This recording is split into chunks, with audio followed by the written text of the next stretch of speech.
الحمدللہ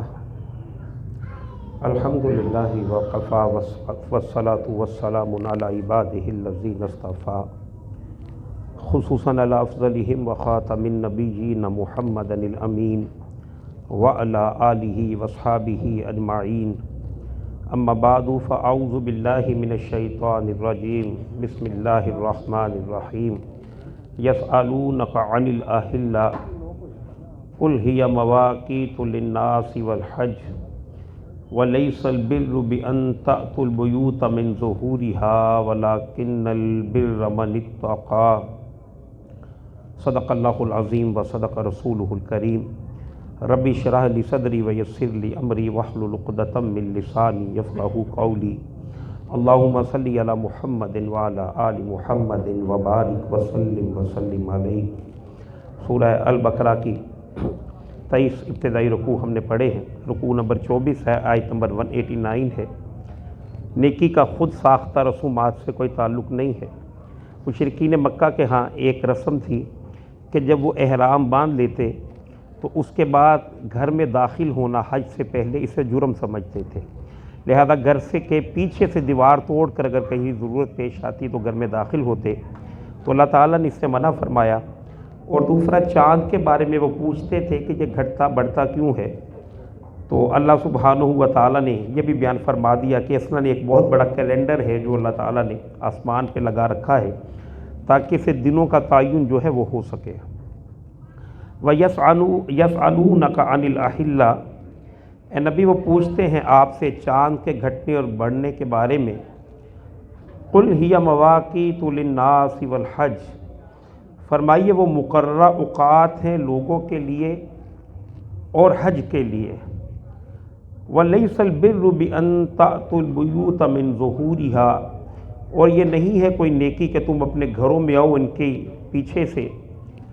وَلَكِنَّ الْبِرَّ مَنِ اتَّقَىٰ، بلکہ نیکی تو اس کی ہے کہ جو اللہ تعالیٰ کی نافرمانی سے اپنے آپ کو بچاتا ہے۔ وَأْتُوا الْبُيُوتَ مِنْ أَبْوَابِهَا، اور آیا کرو گھروں میں ان کے دروازوں سے۔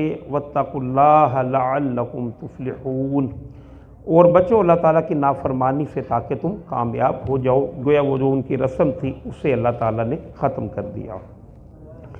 اب یہاں سے اللہ سبحانہ و تعالیٰ کے راستے میں لڑنے کا حکم جو ہے وہ دیا جا رہا ہے۔ لڑائی کے ابتدائی احکامات تو سورہ محمد صلی اللہ علیہ وآلہ وسلم اس میں آئے ہیں، وہ بھی قریب اسی زمانے کی صورت ہے۔ ابتدائی احکامات اس میں آئے اور اس کے بعد کچھ تفاصیل جو ہیں وہ یہاں پر آ گئی ہیں۔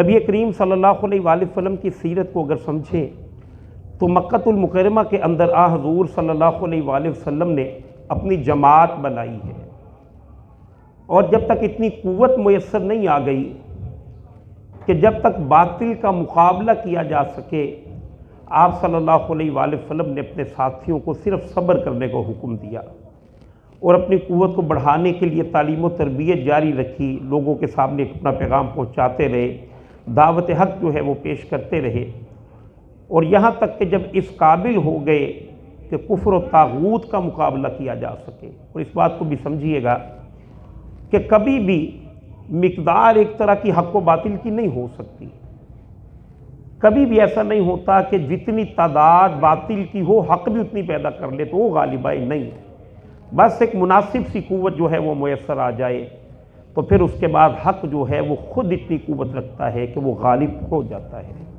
یہیں پہ آگے آ جائے گا کم من فیۃ قلیلۃ غلبت فیۃ کثیرۃ باذن اللہ، کتنے تھوڑے گروہ ہیں، چھوٹے گروہ ہیں جو غالب آئے بڑے گروہوں پر۔ تو بہرحال جب تک قوت نہیں تھی آپ صلی اللہ علیہ وآلہ وسلم نے اپنی جماعت بنائی، اور جب جماعت بنا لی ہے تو اس کے بعد پھر غزوات کا حکم ہے۔ اور یہ سمجھیے کہ دور جب تک کل روئے ارضی پر اللہ کا دین قائم نہیں ہو جائے گا، یہ جہاد، یہ قتال، اس کا حکم جو ہے وہ جاری و ساری ہے۔ حضور صلی اللہ علیہ وآلہ وسلم کی حیات طیبہ کے آخری ایام میں بھی، حیات طیبہ سے تھوڑی گویا وفات سے کچھ دن پہلے بھی آپ تبوک سے واپس آئے ہیں، اور پھر اس کے بعد یہ جنگ و جدال کا جو سلسلہ ہے یہ جاری و ساری رہا۔ یہاں تک کہ جناب مہدی آ جائیں گے اور ان کے بعد گلوبلائز سطح پہ پورا اسلام کا غلبہ جو ہے وہ ہو جائے گا۔ یہ حکم جو ہے اللہ تعالیٰ کا موجود ہے۔ لہذا اللہ فرماتے ہیں وَقَاتِلُوا فِي سَبِيلِ اللَّهِ الَّذِينَ يُقَاتِلُونَكُمْ، لڑو اللہ کے راستے میں ان سے جو تم سے لڑتے ہیں، وہ بھی تو لڑ رہے ہیں۔ وَلَا تَعْتَدُوا، لیکن حد سے نہ بڑھو، حد سے نہ بڑھو یعنی بزرگ ہیں، بچے ہیں، خواتین ہیں، ان کا لحاظ کرو۔ غزہ کے اندر جس طرح شیلٹرز ہوں، ہاسپیٹلز ہوں، ایمبولینسز ہوں، اس طرح کی جو جنگی کارروائیاں ہیں اسلام ان کی اجازت نہیں دیتا۔ ویسے تو یو این او بھی نہیں دیتا، لیکن بہرحال وہ تو خود امریکہ کے ہاتھوں غلام ہے۔ ان اللہ لا یحب المعتدین، بے شک اللہ پسند نہیں فرماتا زیادتی کرنے والوں کو۔ وَاقْتُلُوهُمْ حَيْثُ ثَقِفْتُمُوهُمْ، اور قتل کرو جہاں بھی انہیں پاؤ۔ وَأَخْرِجُوهُمْ مِنْ حَيْثُ أَخْرَجُوكُمْ، اور نکالو انہیں وہاں سے جہاں سے انہوں نے تمہیں نکالا ہے۔ مکۃ المکرمہ سے حضور صلی اللہ علیہ وآلہ وسلم نے جب ہجرت کی ہے، اگرچہ کہ تقدیر کے اندر مدینہ النبی اسی مدینہ المنورہ کو مقام حاصل ہونا تھا، لیکن آپ خوش دلی سے تو نہیں گئے تھے، بلکہ مکۃ المکرمہ کی زمین آپ کے لیے تنگ ہو گئی تھی، پھر گئے ہیں۔ لہذا یہ اللہ کا گھر ہے، فرمایا کہ اب تم انہیں یہاں سے نکالو جیسے انہوں نے تمہیں نکالا ہے۔ وَالْفِتْنَةُ أَشَدُّ مِنَ الْقَتْلِ، اب ایک یہ فکر پیدا ہو سکتی تھی یہاں پر کہ شاید اسلام کے اندر ایکسٹریم ہے، شدت ہے، قتل کرو جہاں پر پاؤ، تو یہ شدت نہیں ہے۔ فرمایا کہ فتنہ قتل سے بھی برا ہے، اللہ کے راستے سے روکنا، اس کے نتیجے میں پھر ایسے نظریات جنم لیتے ہیں جو نسلوں کو تباہ کر دیتے ہیں، بڑی بڑی تباہیاں جن کے ذریعے سے پیدا ہوتی ہیں۔ لہٰذا اگر ریڑھی پہ چند گندے پھل پڑے ہوں اور ان کے ذریعے سے بجائے یہ کہ آپ اپنی پوری ریڑھی ہی کو گندا کر لیں، ان کو نکال کر باہر پھینک دینے والا ہی صحیح ریڑھی بان جو ہے وہ ہوا کرتا ہے۔ لہذا کہا کہ ان کے ساتھ جنگ کرو، اور والفتنۃ اشد من القتل، اور فتنہ جو ہے قتل سے بدتر ہے۔ ولا تقاتلوہم عند المسجد الحرام، اور جو حدود حرم ہیں ان میں جنگ نہ کرو۔ حتی یقاتلوکم فیہ، لیکن اگر وہ تم سے جنگ کرے وہاں پر، فإن قاتلوکم فاقتلوہم، پھر اگر وہ لڑیں تم سے وہاں تو وہاں پر بھی انہیں پھر قتل کرو۔ حدود حرم کا اگر وہ لحاظ نہیں رکھتے تو پھر ان کا مقابلہ کرو۔ کذالک جزاء الکافرین، اور اسی طرح کا بدلہ ہے کافروں کا۔ فإن انتہوا، پس اگر وہ باز آ جائیں، فإن اللہ غفور رحیم، تو بے شک اللہ بہت ہی بخشنے والا اور رحم فرمانے والا ہے۔ وقاتلوہم حتی لا تکون فتنہ، اور لڑو ان مشرکین سے یہاں تک کہ کوئی فتنہ باقی نہ رہے۔ ویکون الدین للہ، اور دین صرف ہو جائے اللہ تعالیٰ کا۔ فإن انتہوا، پھر اگر وہ باز آ جائیں، سرنڈر کر دیں، شکست کر دیں، فلا عدوان الا علی الظالمین، تو بدلہ نہیں لیا جائے گا مگر صرف ظالموں سے۔ الشہر الحرام بالشہر الحرام، اور حرمت والے مہینے کا بدلہ حرمت والا مہینہ ہی ہے۔ والحرمات قصاص، اور تمام حرمتوں کا بدلہ بھی ہے۔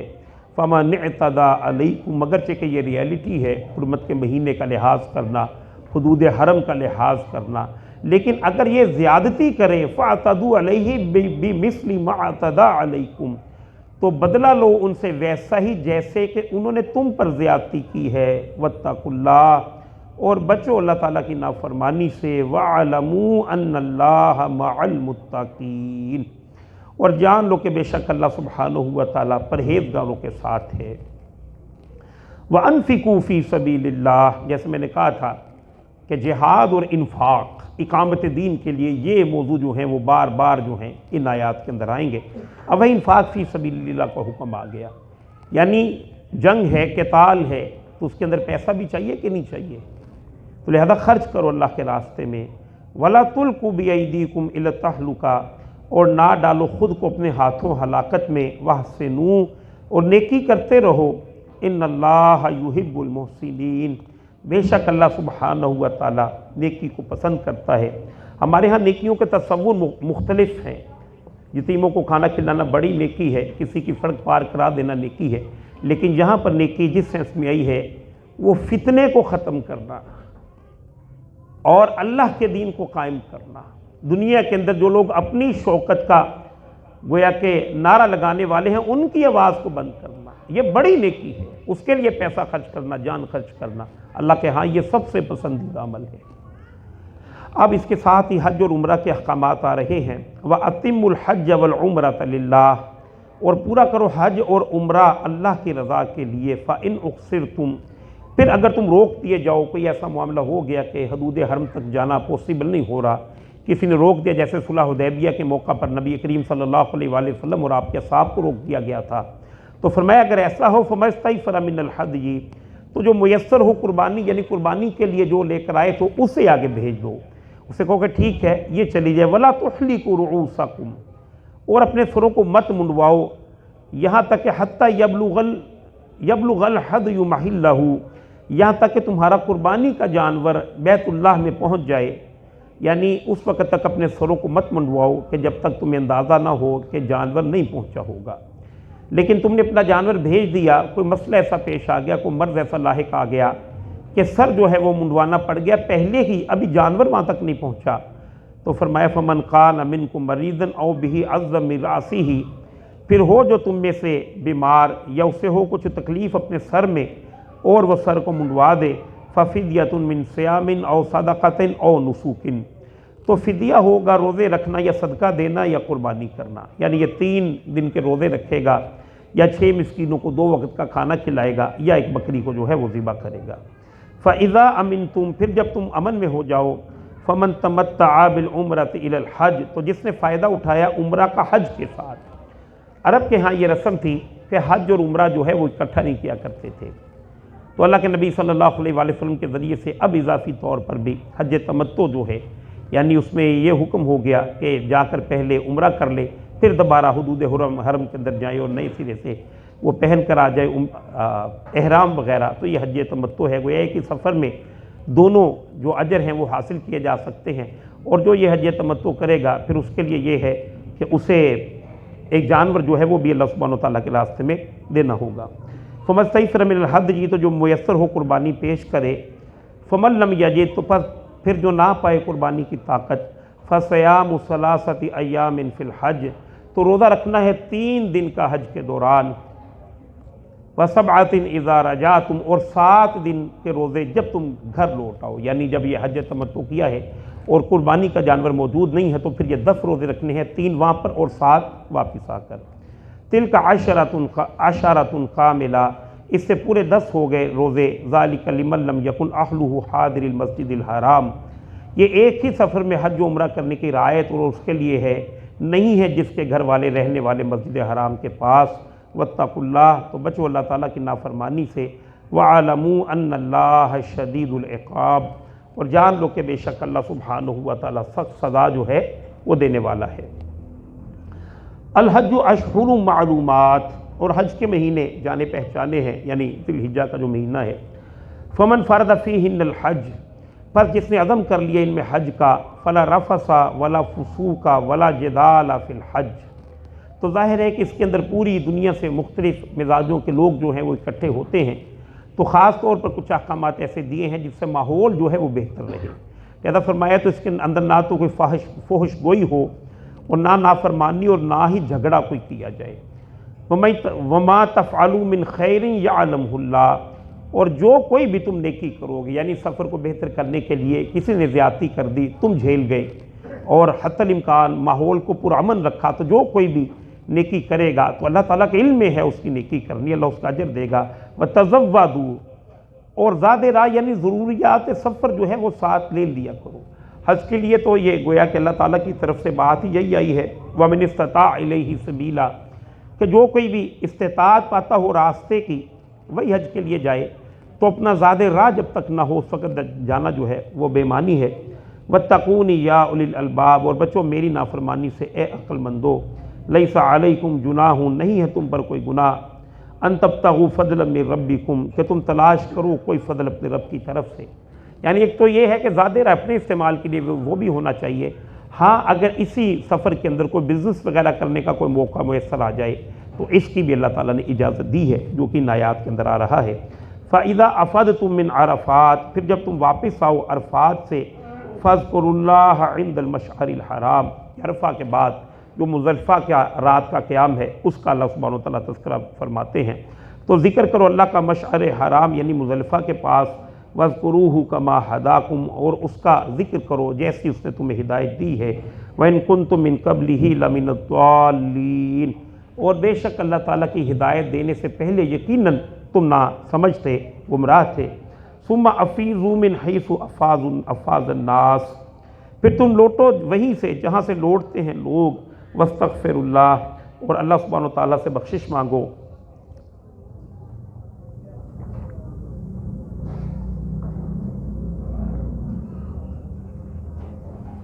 ان اللہ غفور الرحیم، بے شک اللہ سبحانہ و تعالیٰ بخشنے والا مہربان ہے۔ فَإِذَا قَضَيْتُم مَنَاسِكَكُم، پھر جب تم پورے کر چکو اپنے حج کے ارکان، فَاذْكُرُوا اللَّهَ كَذِكْرِكُمْ آبَاءَكُمْ، تو ذکر کرو اللہ کا جیسے کہ تمہارا یاد کرنا ہوتا ہے اپنے باپ دادا کو۔ یہ عرب کے ہاں ایک رواج تھا، اس میں اپنے حسب نسب کے حوالے سے بڑی بڑی باتیں جو ہیں اور بڑے تذکرے جو ہیں وہ کیے جاتے تھے۔ تو اللہ سبحانہ وتعالیٰ نے فرمایا کہ جس طرح اپنے آباء و اجداد کا ذکر کرتے ہو ایسے اللہ سبحانہ وتعالیٰ کا ذکر کرو، او اشد ذکر، بلکہ اس سے بھی زیادہ اللہ سبحانہ وتعالیٰ کا ذکر ہے جو وہ کرو۔ وَمِنَ النَّاسِ مَن يَقُولُ رَبَّنَا آتِنَا فِي الدُّنْيَا، پھر لوگوں میں سے کچھ ایسے بھی ہیں جو دعا کرتے ہیں اللہ تعالیٰ ہمیں بہتر دنیا عطا فرما دے، وَمَا لَهُ فِي الْآخِرَةِ مِنْ خَلَاقٍ، اور نہیں ہے ان کا آخرت میں کچھ حصہ۔ وَمِنْهُم مَن يَقُولُ، اور کچھ ایسے بھی ہیں جو کہتے ہیں ربنا آتنا فی الدنیا حسنہ وفی الآخرۃ حسنہ وقنا عذاب النار، اے ہمارے پروردگار ہمیں دنیا کے اندر بھی بھلائی عطا فرما دے اور آخرت میں بھی بھلائی عطا فرما دے، اور ہمیں آگ کے عذاب سے مولا محفوظ رکھ۔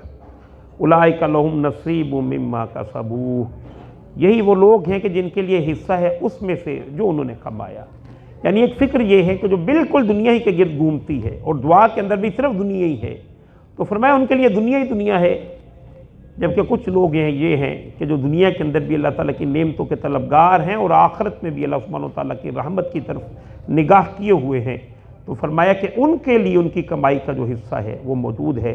واللہ سریع الحساب، اور بے شک اللہ سبحانہ وتعالیٰ بہت ہی جلد حساب لینے والا ہے۔ فاذکروا اللہ فی ایام معدودات، اور اللہ تعالیٰ کا ذکر کرو گنتی کے چند دن، یعنی یہ جو 3 دن ہیں 8، 9، 10، بلکہ 10 کے بعد جو اگلے 13 تک کے جو دن ہوتے ہیں ان کا یہاں پہ اللہ سبحانہ وتعالیٰ تذکرہ فرما رہے ہیں۔ فمن تعجل فی یومین فلا اثم علیہ، پھر جس نے 2 دن یعنی 11 اور 12 ذی الحجہ تک ہی وہاں پر بسر کیے، فلا اثم علیہ، تو نہیں ہے اس کا 2 دنوں میں بھی اس پر کوئی گناہ۔ ومن تأخر فلا اثم علیہ لمن اتقى، اور جس نے تاخیر کی یعنی 3 دن جو ہے وہ حج کے بعد اس نے پورے کیے تو نہیں کوئی گناہ اس پر بھی، لیکن اس کے لیے جو بچتا رہے نافرمانی سے، یعنی جو محسوس کرے کہ اس کے دل کے اندر اکتاہٹ پیدا ہو رہی ہے تو وہ 2 دن کے بعد ہی واپس آ جائے، بجائے یہ کہ تیسرا دن بے دلی کے ساتھ وہاں پہ بسر کرے، اس سے بہتر ہے کہ 2 دن جو ہے وہی لگا کر واپس آ جائے۔ واتقوا اللہ، تو ڈرو اللہ تعالیٰ سے، وَاعْلَمُوا أَنَّكُمْ إِلَيْهِ تُحْشَرُونَ، اور خوب جان لو کہ تم اللہ سبحانہ و تعالیٰ کی طرف تم سارے کے سارے لوگ جو ہو وہ جمع کیے جاؤ گے۔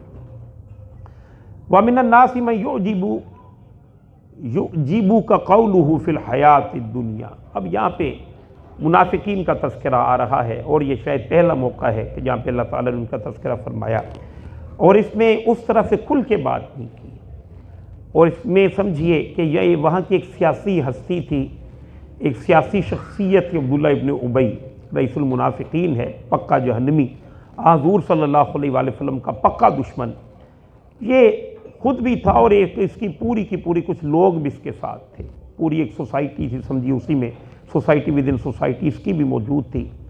یہ بات چیت عمدہ کرتا تھا، خوشحال آدمی تھا، بات کے اندر وزن رکھتا تھا، لیکن یہ کہ حقیقت کے اعتبار سے اس کی حیثیت جو ہے جیسے سورۃ المنافقون کے اندر آ جائے گی کہ ایک تو وہ درخت ہوتا ہے کہ جس کا تذکرہ سورہ ابراہیم کے اندر ہے کہ جس کی جڑ زمین میں ہے اور وہ آسمان تک پہنچا ہوا ہے، اصلها ثابت وفرعها فی السماء، وہ اپنے پیروں پہ کھڑا ہے، جبکہ ان کی حیثیت یہ ہے کہ جس طرح کوئی شو پیس ہوتے ہیں لکڑیوں کے اور گھروں کے اندر گملوں کی صورت میں لا کر رکھ دیے جاتے ہیں، وہ ان کی اصل کوئی نہیں۔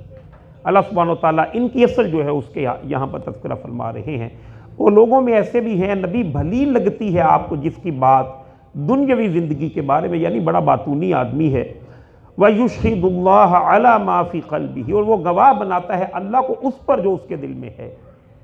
یہ گویا کہ حضور صلی اللہ علیہ وآلہ وسلم نے اگر کہیں پر خطبہ ارشاد کرنا ہوتا تو خود پہلے جس طرح ہوسٹ ہوتے ہیں حضور صلی اللہ علیہ وآلہ وسلم کی منقبت کہتا، آپ صلی اللہ علیہ وآلہ وسلم کے مراتب بیان کر کے لوگوں پر بھی یہ باور کراتا کہ میری بھی حیثیت ہے اور حضور صلی اللہ علیہ وآلہ وسلم نے مجھے اس منصب پر کھڑا کیا ہے۔ تو فرمایا کہ وہ گواہ بناتا ہے اللہ کو اس پر جو اس کے دل میں ہے، وَهُوَ أَلَدُّ الْخِصَامِ، حالانکہ وہ سخت جھگڑالو ہے۔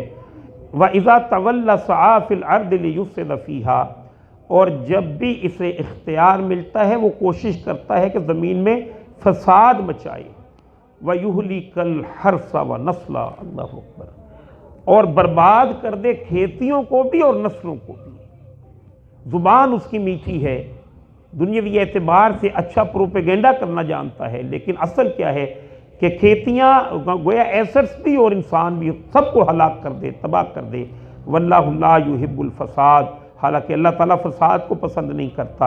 وَإِذَا قِيلَ لَهُ اتَّقِ اللَّهَ، اور جب اسے کہا جاتا ہے کہ اللہ کی نافرمانی سے ڈرو، أَخَذَتْهُ الْعِزَّةُ بِالْإِثْمِ، تو پکڑے رکھتی ہے اسے عزت نفس گناہ پر۔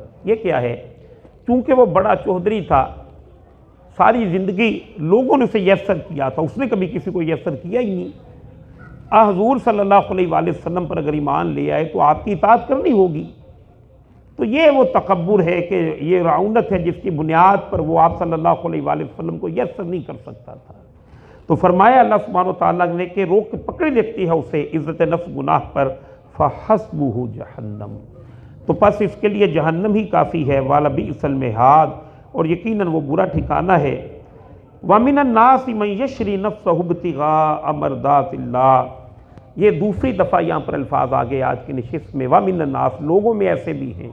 یہ الفاظ قرآن کریم کے اندر 11 مرتبہ آئے ہیں کہ لوگوں میں سے گویا کہ 11 کیٹیگریز ہیں جو اللہ تعالیٰ نے بیان فرمائی ہیں۔ 10 وہ لوگ ہیں جو اللہ تعالیٰ کو پسند نہیں ہیں، صرف ایک یہ کردار ہے جسے اللہ تعالیٰ نے اپریشیٹ کیا ہے، پسند کیا ہے۔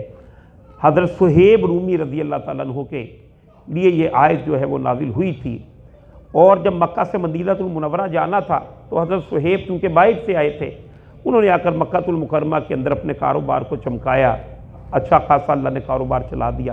اب حکم ہوا کہ مدینہ المنورہ چلے جائیے۔ اب آپ رضی اللہ تعالیٰ عنہ نے اپنا سارا جو بزنس تھا اس کو سمیٹا، اپنے ایسٹس کو سمیٹا، جانے لگے تو ابو جہل راستے میں آ گیا اور اس نے کہا کہ نہیں، یہ سارا پیسہ تم نے یہاں سے کمایا ہے، یہ سارا پیسہ دو گے تو جانے دیں گے، نہیں تو یہی رہو۔ اب اس اللہ کے بندے نے اللہ اکبر سارے اپنے ایسٹس جو ہیں ان کو دے دیے، اور خالی ہاتھ جو ہیں وہ رسول اللہ صلی اللہ علیہ وآلہ وسلم کی بات پر لبیک کہتے ہوئے مدینہ المنورہ گئے۔ اللہ تعالیٰ کو بات اتنی پسند آئی، اللہ نے فرمایا لوگوں میں سے کچھ ایسے بھی ہیں من یشری نفسہ ابتغاء مرضات اللہ، کہ جو کھپا دیتا ہے اپنی جان بھی، بیچ دیتا ہے اپنی جان بھی اللہ کی رضا حاصل کرنے کے لیے۔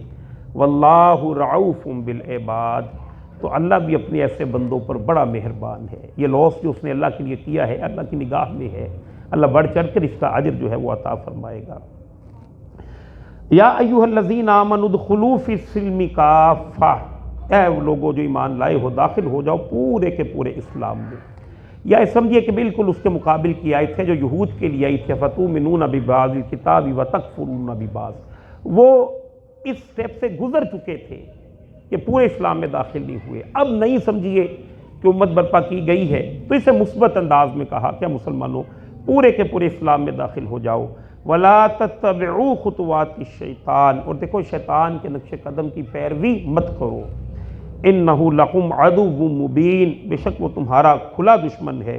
فإن ضللتم، ہاں پھر بھی اگر تم ڈگمگا گئے، من بعد ما جاءتکم البینات، اس کے بعد کہ جو آ چکے ہیں تمہارے پاس واضح دلائل، فاعلموا ان اللہ عزیز حکیم، تو جان لو اللہ زبردست اور کمال حکمت والا ہے۔ هل ينظرون الا ان يأتيهم الله في ظلل من الغمام والملائکۃ وقضی الامر وإلی اللہ ترجع الامور، یہ یہود کے نقشے گویا کہ یہود کی وجہ سے اللہ تعالیٰ کا غضب جو بھڑکا ہے اس کا ایک مظہر ہے یہ آیت۔ فرمایا کہ یہ نہیں انتظار کر رہے مگر اس کا کہ آ جائے اللہ بادلوں کے سائبانوں میں اور فرشتے اور فیصلہ کر دے جلد سے جلد اس معاملے کا۔ ظاہر ہے کہ ایک وقت جو ہے یہ تو آنا ہے۔ سورۃ الحاقہ کے اندر اسی طرح کا نقشہ جو ہے وہ اللہ سبحانہ و تعالیٰ نے کھینچا ہے، تو گویا کہ ابھی تک ایمان نہیں لا رہے، تو گویا یہ قیامت ہی کا انتظار کر رہے ہیں کہ فیصلہ چکا دیا جائے، جبکہ اللہ مہلت دے رہا ہے کہ اگر فیصلہ ہو گیا تو پھر نکلنے کا کوئی راستہ نہیں ہے، لیکن یہ کہ یہ اپنی بربادی اور تباہی ہی پہ تلے ہوئے ہیں۔ سل بنی اسرائیل کم آتیناہم من آیۃ بینہ، اے نبی پوچھئے بنی اسرائیل سے کس قدر ہم نے انہیں واضح نشانیاں دیں۔ ومن یبدل نعمت اللہ من بعد ما جاءتہ، تو جو کوئی بدل ڈالے اللہ کی نعمت کو اس کے بعد کہ وہ آ چکی ہو اس کے پاس، فإن اللہ شدید العقاب، تو بے شک اللہ بہت ہی سخت سزا دینے والا ہے۔ زین للذین کفروا الحیات الدنیا، خوشنما کر دی گئی ہے ان کے لیے جنہوں نے کفر کیا دنیاوی زندگی، وَيَسْخَرُونَ مِنَ الَّذِينَ آمَنُوا، اور وہ مذاق اڑاتے ہیں ان کا جو ایمان لائے ہیں۔ چونکہ یہ بات یہی سورۃ البقرہ کی ابتدا میں بھی آئی کہ ان کے نزدیک دنیاوی منفعت کی بڑی حیثیت ہے۔ ظاہر ہے یہ کوئی بری بات تو نہیں ہے کہ دنیا کی نعمتیں اللہ سبحانہ وتعالیٰ عطا فرما دیں، ان کو حاصل کرنا، لیکن پیش نظر یہی ہو جائے یہ بری بات ہے۔ ویسے تو اللہ کی نعمتیں حاصل کرنی چاہیے، معاشرے کے اندر جو اتنی نعمتیں ہیں، کاروبار ہے، یہ ساری کی ساری چیزیں مسلمانوں کے پاس ہونی چاہیے، اس پہ تصرف ہونا چاہیے، لیکن ایم یہی نہ بن جائے۔ اس پر اللہ سبحانہ وتعالیٰ تنقید کرتے ہیں۔ والذین اتقوا فوقہم یوم القیامہ، اور جنہوں نے پرہیزگاری کی اختیار کی وہی غالب ہوں گے۔ واللہ یرزق من یشاء بغیر حساب، اور بے شک اللہ سبحانہ و تعالیٰ جسے چاہتا ہے بغیر حساب کتاب کے رزق جو ہے وہ عطا فرماتا ہے۔ کان الناس امۃ واحدہ، اب یہ اللہ تعالیٰ نے اگرچہ کہ کائنات کا آغاز روشنی میں ہوا، پہلے انسان پہلے نبی بھی تھے، تو یہ تفرقہ پیدا کیوں ہوا، کیوں اختلاف پیدا ہو گیا، کیوں انسان اتنے گروہوں کے اندر منقسم ہو گئے؟ تو اس کی بڑی وجہ جو اللہ تعالیٰ نے یہاں پر بیان فرمائی ہے وہ باہمی ضد ہے، ایک دوسرے کو نیچا دکھانا۔ جیسے آپ کی میری کوئی ڈیبیٹ ہو رہی ہو، اس میں ہار بھی جاؤں، بات آپ کی ثابت بھی ہوگی میرے سامنے، لیکن اس کو ایکسیپٹ کر لینا کہ ہاں آپ کی بات ٹھیک تھی، یہ آسان تو نہیں ہے۔ پھر اسی طرح قومی مسائل ہیں، مذہبی معاملات تو بہت ہی زیادہ ان سے انسپریشن ہوتی ہے، انسان کی روایات ہوتی ہیں، لہذا یہ جو بغض و عناد ہوتا ہے اس کو انسان نیچے نہیں لگنے دیتا اور حق سے جو ہے وہ منہ کو موڑ لیتا ہے۔ یہی وجہ ہے کہ جس کی وجہ سے پھر یہ تفرقہ جو ہے وہ پیدا ہوتا ہے۔ کان الناس امۃ واحدہ، تھے سب لوگ ایک ہی امت، فبعث اللہ النبیین مبشرین ومنذرین، جب انہوں نے باہم اختلاف کیا تو اللہ سبحانہ و تعالیٰ نے بھیجے انبیاء جو خوشخبری بھی سناتے تھے، ڈر بھی بتاتے تھے۔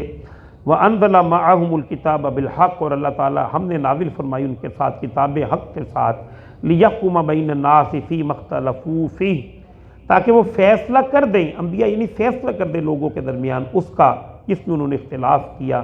وَمَا اخْتَلَفَ فِيهِ إِلَّا الَّذِينَ أُوتُوهُ مِن بَعْدِ مَا جَاءَتْهُمُ الْبَيِّنَاتُ، اور اختلاف نہیں کیا اس میں مگر انہوں نے جنہیں دی گئی تھی کتاب اس کے بعد کہ آ چکی تھی ان کے پاس واضح نشانیاں۔ یعنی یہ بغض جو ہے وہ اتنا بڑا کہ واضح نشانیاں بھی آ گئیں، انبیاء بھی آ گئے، حضور بھی تشریف لے آئے، لیکن انہوں نے اختلاف پھر بھی جاری رکھا، بغیم بینہم، آپس کی ضد کی وجہ سے۔ فہد اللہ الذین آمنوا، پس ہدایت دی اللہ نے انہیں جو ایمان لے آئے، لما اختلفوا فیہ من الحق بإذنہ، اس بات کی انہوں نے اختلاف کیا تھا جس میں حق کے ذریعے اپنی توفیق سے، واللہ یہدی من یشاء الی صراط مستقیم، تو اللہ تعالیٰ ہدایت عطا فرماتا ہے جسے چاہتا ہے سیدھے راستے کی۔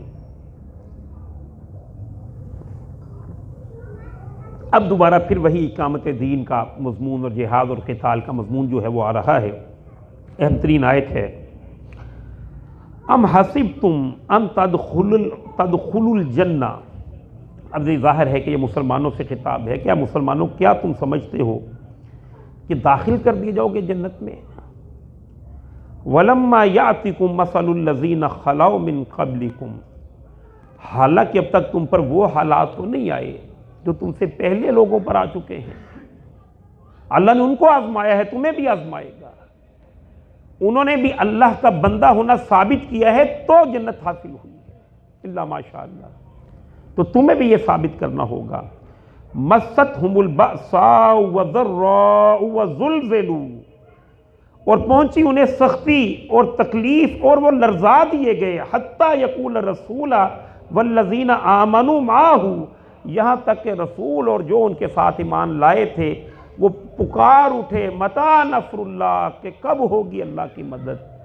وہ پوری طرح سے جب اللہ تعالیٰ نے ہلا دیے، اور انبیاء کی زبان پر بھی یہ لفظ آ گئے کہ کب ہوگی اللہ کی مدد، تو تب کہا الا ان نصر اللہ قریب، پھر کہا کہ سن لو بے شک اللہ کی مدد قریب ہے۔ یہی کیفیت تھی غزوہ بدر کے موقع پہ حضور صلی اللہ علیہ وآلہ وسلم نے یوں یہی ارشاد فرمایا کہ اللہ تعالیٰ یہ میری 13 برس کی پونجی ہے جو میں نے بدر کے میدان میں لا کر پیش کر دی ہے، اب تو ہی ہے کہ جو ان کو غلبہ دے، اگر یہ مٹ گئے تو پھر تیرا نام لینے والا کوئی نہیں رہے گا۔ تو اس حد تک جیسے اقبال نے کہا فضائے بدر پیدا کر فرشتے تیری نصرت کو، اتر سکتے ہیں گردوں سے قطار اندر قطار، اب بھی اللہ تعالیٰ کی جو رحمت ہے، جو نصرت ہے، جو حمایت ہے، وہ اب بھی آیا چاہتی ہے۔ ہم نے اپنی وفاداری ثابت کرنی ہے۔ جب کبھی ایسا ہوا کہ وفاداری ثابت کر گئے، اللہ کی نصرت و حمایت یوں حاصل ہوگی کہ اللہ سبحانہ و تعالیٰ آخرت کی کامیابی ہی نہیں دنیا کا غلبہ بھی عطا فرما دیں گے۔ یسألونک ماذا ینفقون، اب یہ دوبارہ سمجھیے کہ انفاق فی سبیل اللہ کا مضمون آ گیا۔ یسألونک ماذا ینفقون، نبی وہ پوچھتے ہیں آپ سے کہ کیا خرچ کرے، قل ما انفقتم من خیر، فرمائیے تم جو بھی خرچ کرو مال میں سے، فللوالدین والاقربین والیتامى والمساکین وابن السبیل، تو خرچ کرو والدین کے لیے اور رشتہ داروں کے لیے اور یتیموں محتاجوں اور مسافروں کے لیے، وما تفعلوا من خیر، اور جو بھی تم خرچ کرو گے خیر میں سے، نیکی میں سے، فإن اللہ بہ علیم، تو بلا شبہ اللہ سبحانہ وتعالیٰ اسے جانتا ہے۔ خرچ کے حوالے سے یہ دوسری مد ہے، پہلے انفاق فی سبیل اللہ، اس کے لیے جنگی حرب کے سامان حرب کے لیے پیسہ خرچ کرنا، اس کا تذکرہ پہلے ہوا۔ اب یہ سوسائٹی کے اندر جو پسے طبقات ہیں، جو معاشی طور پر پیچھے رہ گئے لوگ ہیں، ان کو، اور اس میں بھی خصوصیت کے ساتھ جو والدین اور قریبی رشتہ دار ہیں، ان کی مدد کرنا، پیسے کے ساتھ ان کے معاملات کو حل کرنے کی کوشش کرنا، یہ بھی لازم ہے۔ اور فرمایا جو بھی خیر میں سے تم کرو گے اللہ تعالیٰ اسے جانتا ہے۔ اب یہ جنگ کی فرضیت کا حکم آ گیا۔ کتب علیکم القتال وہو کرہ لکم، اور تم پر یعنی مسلمانوں تم پر جنگ کو فرض کر دیا گیا ہے اور وہ ناپسند ہے تمہیں۔ اس کو بھی سمجھیے کہ 13 برسوں کے اندر جب مسلمانوں پر ظلم و زیادتی ہوتی رہی تو اس موقع پر بعض لوگ آ کر کہتے بھی تھے اللہ کے نبی ہمیں بھی جنگ کرنے کی اجازت دیجیے، تو اب بھی اللہ تعالیٰ فرماتے تھے نہیں، کیونکہ ابھی قوت نہیں ہے، اور یہ چیز بالکل سادہ آنکھوں سے بھی دیکھو اور آپ انتہائی اقدام اٹھا لیں تو پھر گویا کہ جو بالا دست طبقہ ہوا کرتا ہے اسے یہ جواز مل جاتا ہے کہ تحریک کو دبا دے، کچل دے، دبا کے دے کچل دے، لہذا اس وقت تک تو جنگ نہیں کرنی، اس وقت تک تو یہ ہے کہ تو خاک میں مل دو، راگ میں جل جو، جب خشت بنے تب کام چلے، اس وقت تو خشت بننے کا پروسیس ہے جو طے کرنا ہے۔ اب یہ معاملہ بن گیا، کہا ٹھیک ہے تم پر اب جنگ فرض کر دی گئی، تو اب کچھ لوگ یہ بھی ہیں کہ آسان تو نہیں ہے جنگ میں کودنا، تو کفن سر پہ باندھنے کی بات ہے، تو فرمایا وَهُوَ كُرْهٌ لَكُمْ، اور وہ تمہارے لیے ناپسندیدہ ہے، اور اس موقع پر شاید اتنی زیادہ ناپسندیدہ نہیں تھی یا ناپسندیدہ تھی چند لوگوں کے لیے۔ آج ہمارے ہاں جو ناپسندیدگی ہے جنگ کے لیے، اسی کا نتیجہ ہے کہ آج ہر اعتبار سے ہم جو ہیں وہ پسپا ہیں۔ وَعَسَىٰ أَن تَكْرَهُوا شَيْئًا وَهُوَ خَيْرٌ لَكُمْ، یہ تو سمجھے یونیورسل ٹروتھ ہے، ہو سکتا ہے تم ناپسند کرو کسی شے کو حالانکہ وہ بہتر ہو تمہارے لیے۔ وَعَسَىٰ أَن تُحِبُّوا شَيْئًا وَهُوَ شَرٌّ لَكُمْ، اور یہ بھی پاسبل ہے کہ تم کسی چیز کو اپنے لیے محبوب سمجھو، اسی کے اندر تمہارے لیے شر ہو۔ ہم چیزوں کو اتنی دور سے تو نہیں نہ دیکھ سکتے جتنی دور سے اللہ تعالیٰ دیکھتے ہیں، وہ اس کائنات کو بڑی بلندی سے دیکھتا ہے۔ مصر کے اندر یوسف علیہ السلام کو کنویں کے اندر پھینکا تو ان کے لیے پسندیدہ تو نہیں تھا انہیں کنویں میں پھینکا جائے، اور اسی کے ذریعے سے بادشاہت ملی ہے۔ اگر پتہ ہوتا یہاں سے بادشاہت ملے گی تو سارے بھائی کہتے ہمیں ہی پھینک دو، لیکن بہرحال اللہ تعالیٰ کی یہ قدرت ہے۔